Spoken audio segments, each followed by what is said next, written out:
Hi everyone, ಹೇಗಿದ್ದೀರಾ? ಎಲ್ಲರೂ ಚೆನ್ನಾಗಿದ್ದೀರಾ ಅಂತ ಅನ್ಕೋತೀನಿ. ಯಾವಾಗಲೂ ನಾವು ಅಕ್ಕಿ ಯೂಸ್ ಮಾಡಿ ನಾವು ಬಿಸಿಬೇಳೆ ಬಾತ್ ಮಾಡ್ತೀವಿ. ಆದರೆ ನಾನು ಅಕ್ಕಿ ಒಂಚೂರು ಯೂಸ್ ಮಾಡ್ದೇನೆ ಬಿಸಿಬೇಳೆ ಬಾತು ಯಾವ ಥರ ಮಾಡಬೇಕು, ತುಂಬ ಹೆಲ್ದಿಯಾಗಿ, ಟೇಸ್ಟಿಯಾಗಿ, ಈಸಿಯಾಗಿ ಮಾಡ್ಕೋಬೋದು. ಇದನ್ನು ಮಕ್ಕಳ ಟಿಫಿನ್ ಬಾಕ್ಸ್ಗೂ ಹಾಕ್ಕೋಬೋದು, ಇಲ್ಲ ಹಸ್ಬೆಂಡ್ಗೆ ಬಾಕ್ಸಲ್ಲಿ ಬೆಳಗ್ಗೆ ತಿಂಡಿಗೆ ಹಾಕ್ಕೊಡ್ಬೋದು. ತುಂಬ ಹೆಲ್ದಿಯಾಗಿರುತ್ತೆ. ಶುಗರ್ ಇರೋರಿಗೆ ಅಂತೂ ತುಂಬ ಹೆಲ್ದಿ ಇದೆ. ಇದನ್ನು ಯಾವ ಥರ ಮಾಡಬೇಕು, ಏನು ಹಾಕಿ ಮಾಡಿದ್ದೀನಿ ಅಂತ ತೋರಿಸ್ತೀನಿ ಬನ್ನಿ ಫ್ರೆಂಡ್ಸ್. ಇಲ್ಲಿ ನೋಡಿ, ನಾನು ನವಣೆ ಅಕ್ಕಿ ತೊಗೊಂಡಿದ್ದೀನಿ. ನವಣೆ ಅಂತೂ ತುಂಬ ಹೆಲ್ದಿ. ಇದು ಡಾಕ್ಟರ್ ಇದನ್ನೇ ತಿನ್ನಕ್ಕೆ ಹೇಳ್ತಾರೆ. ಆಮೇಲೆ ಅಕ್ಕಿ ಡಾಕ್ಟರ್ ಸಜೆಸ್ಟ್ ಮಾಡೋದು ಅನ್ನ ಕಮ್ಮಿ ತಿನ್ನಿ ಶುಗರ್ ಇರೋರಿಗೆ ಅಂತ. ಅವಾಗ ಈ ಥರ ನೀವು ಮಾಡಿಕೊಟ್ರೆ ಅವರು ಎಷ್ಟು ಬೇಕಾದ್ರೂ ತಿನ್ಕೋಬೋದು, ತುಂಬ ಹೆಲ್ದಿಯಾಗಿರುತ್ತೆ. ಇದನ್ನು ಯಾವ ಥರ ಮಾಡಬೇಕಂತ ತೋರಿಸ್ತೀನಿ ಬನ್ನಿ. ನಾನು ಕೊತ್ತಂಬರಿ ಸೊಪ್ಪನ್ನ ಈ ಥರ ಸಣ್ಣಗೆ ಹೆರ್ಚ್ಕೊಂಡಿದ್ದೀನಿ. ಆಲೂಗಡ್ಡೆ, ಟೊಮಾಟೊ, ಈರುಳ್ಳಿ, ಆಮೇಲೆ ಬೀನ್ಸ್ ತೊಗೊಂಡಿದ್ದೀನಿ. ಎಲ್ಲನೂ ಸಣ್ಣಗೆ ಹೆರ್ಚ್ಕೊಂಡಿದ್ದೀನಿ. ಹೆರ್ಚ್ಕೊಂಡು ಒಂದು ಕಪ್ ಬೇಳೆ, ಒಂದು ಕಪ್ ನವಣೆ ಅಕ್ಕಿನ ತೊಗೊಂಡು ನಾನು ಚೆನ್ನಾಗಿ ತೊಳೆದ್ಬಿಟ್ಟು ಇಟ್ಟಿದ್ದೆ. ಅದರಲ್ಲಿ 1 ಕಪ್ಗೆ 4 ಕಪ್ಪು ನೀರು ಹಾಕ್ಕೋಬೇಕು. ಆದರೆ ನಾನು 10 ಕಪ್ ಹಾಕ್ಕೊಂಡಿದ್ದೀನಿ, 2 ಕಪ್ ಎಕ್ಸ್ಟ್ರಾ ಹಾಕ್ಕೊಂಡಿದ್ದೀನಿ. ಇದು ಸ್ವಲ್ಪ ಜಾಸ್ತಿ ನೀರು ಹಿಡಿಯುತ್ತೆ ನವಣೆ. ಅದಕ್ಕೆ 10 ಕಪ್ ನೀರು ಹಾಕ್ಕೊಂಡು ಹೆರ್ಚ್ಕೊಂಡಿರೋ ಎಲ್ಲ ತರಕಾರಿ ಕುಕ್ಕರಲ್ಲಿ ಹಾಕ್ಕೊಂಡು ಮೆಜರ್ಮೆಂಟ್ಗೆ ನಾನು ನೀರು ಹಾಕ್ಕೊಂಡು ಇದನ್ನು ಸ್ಟೋವ್ ಮೇಲೆ ಇಟ್ಬಿಟ್ಟು ಇದನ್ನು ಬೇಯಿಸ್ಕೋಬೇಕು. ರುಚಿಗೆ ತಕ್ಕಷ್ಟು ಉಪ್ಪು ಹಾಕ್ಕೊಂಡು ಸ್ವಲ್ಪ ಅರಿಶಿನ, ಅಚ್ಚ ಖಾರದ ಪುಡಿ ಹಾಕ್ಕೊಂಡೆ ನಾನು. ಆಮೇಲೆ ಇದು ಅರಿಶಿನ ಪೌಡ್ರು. ಕಲರ್ ಚೆನ್ನಾಗಿರುತ್ತೆ ಬಿಸಿಬೇಳೆ ಬಾತ್. ಕಲರ್ ಚೆನ್ನಾಗಿದ್ದರೆ ಎಲ್ಲರೂ ತಿಂತಾರೆ, ಮಕ್ಕಳಿಗೂ ಇಷ್ಟ ಆಗುತ್ತೆ.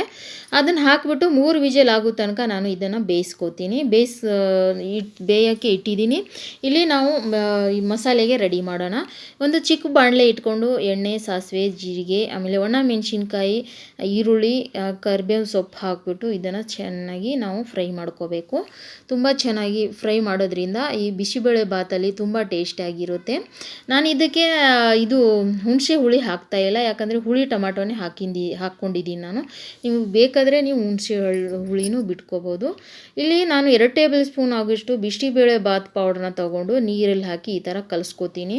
ಈ ಥರ ಕಲಿಸ್ಕೊಂಡು ನಾವು ಇದು ಮಸಾಲೆನ ಚೆನ್ನಾಗಿ ನಾವು ಫ್ರೈ ಮಾಡಿಕೊಂಡ್ರೆ ಇದರಲ್ಲಿ ಮಸಾಲೆ ತುಂಬ ಚೆನ್ನಾಗಿರುತ್ತೆ. ಹಸಿ ವಾಸನೆ ಎಲ್ಲ ಹೋಗಿಬಿಡುತ್ತೆ. ತುಂಬ ಟೇಸ್ಟಿ ಇರುತ್ತೆ ಬಿಸಿಬೇಳೆ ಬಾತು. ಇಲ್ಲಿ ಈರುಳ್ಳಿನೂ ಫ್ರೈ ಆಗಿದೆ. ಇದಕ್ಕೆ ನಾನು ಈಗ ಮಸಾಲೆನ ಹಾಕ್ಕೋತೀನಿ. ಹಾಕ್ಕೊಂಡು ಇದು ಎಣ್ಣೆ ಬಿಡೋ ತನಕ ಇದನ್ನು ಫ್ರೈ ಮಾಡ್ಕೊಳ್ಬೇಕು. ಯಾರ್ಯಾರಿಗೆ ಈ ವಿಡಿಯೋ ಇಷ್ಟ ಆಯಿತು ಫ್ರೆಂಡ್ಸ್, ಲೈಕ್, ಶೇರ್, ಕಮೆಂಟ್ ಮಾಡಿ. ಚಾನಲ್ನ ಫಾಲೋ ಮಾಡ್ಕೊಳ್ಳಿ. ಯೂಟ್ಯೂಬಲ್ಲಿ ನೋಡ್ತಾಯಿದ್ರೆ ಯೂಟ್ಯೂಬು, ಫೇಸ್ಬುಕ್ಕಲ್ಲಿ ನೋಡ್ತಾಯಿದ್ರೆ ಫೇಸ್ಬುಕ್ಕು, ಆಮೇಲೆ ಇನ್ಸ್ಟಾಲ್ಲಿ ನೋಡ್ತಾಯಿದ್ರೆ ಇನ್ಸ್ಟಾನ ಫಾಲೋ ಮಾಡ್ಕೊಳ್ಳಿ. Thank you. ಇಲ್ಲಿ ನೋಡಿ, ಈಗ ಕುಕ್ಕರ್ 3 ವಿಜಿಲ್ ಆದಮೇಲೆ ಇದನ್ನು ತೆಗಿತಾ ಇದ್ದೀನಿ ನಾನು. ಅದು ಒಂದು ಸ್ವಲ್ಪ ಇನ್ನೂ ನೀರು ಥರನೇ ಐತೆ, ಇನ್ನೂ ಬೇಯಬೇಕದು. ಇಲ್ಲಿ ಮಸಾಲೆನೂ ರೆಡಿಯಾಗಿದೆ ನಂದು. ಆ ಮಸಾಲೆನ ಇದಕ್ಕೆ ಹಾಕ್ಕೊಳ್ಳೋಣ. ಇದು ನೋಡಿ, ಇದು ಸ್ವಲ್ಪ ಬೇಯಿಸಿದ್ರೆ ಇದು ಎಲ್ಲ ಗಟ್ಟಿ ಆಗಿಬಿಡುತ್ತೆ. ಇನ್ನು ತೋರಿಸ್ತೀನಿ ನಿಮಗೆ. ಇನ್ನು ಒಂದು 2-3 ನಿಮಿಷ ಬೇಯಿಸಿದ್ರೆ ಸಾಕು, ಎಷ್ಟು ಚೆನ್ನಾಗಿ ಗಟ್ಟಿಯಾಗುತ್ತೆ ಅಂತ. ಇದಕ್ಕೆ ಉಪ್ಪು ಕಮ್ಮಿ ಆಗಿತ್ತು, ಉಪ್ಪು ಹಾಕ್ಕೊಂಡೆ ರುಚಿಗೆ ತಕ್ಕಷ್ಟು. ಇದನ್ನು ಬಾಕ್ಸಿಗೆ ಹಾಕ್ಕೊಡ್ತಾ ಇದೆ. ಇದು ಏನು ಗಟ್ಟಿ ಆಗಲ್ಲ. ಅಕ್ಕಿಗಿಂತ ತುಂಬ ಹೆಲ್ದಿಯಾಗಿರುತ್ತೆ, ತುಂಬ ಟೇಸ್ಟಿಯಾಗಿರುತ್ತೆ. ಒಂದು ಸಾರಿ ಟ್ರೈ ಮಾಡಿ ಫ್ರೆಂಡ್ಸ್. ಯಾವ ಥರ ಆಗಿತ್ತು ನಿಮ್ಮ ಮನೆಯಲ್ಲಿ ಅಂತ ನನಗೆ ಕಮೆಂಟ್ ಬಾಕ್ಸಲ್ಲಿ ತಿಳಿಸಿ.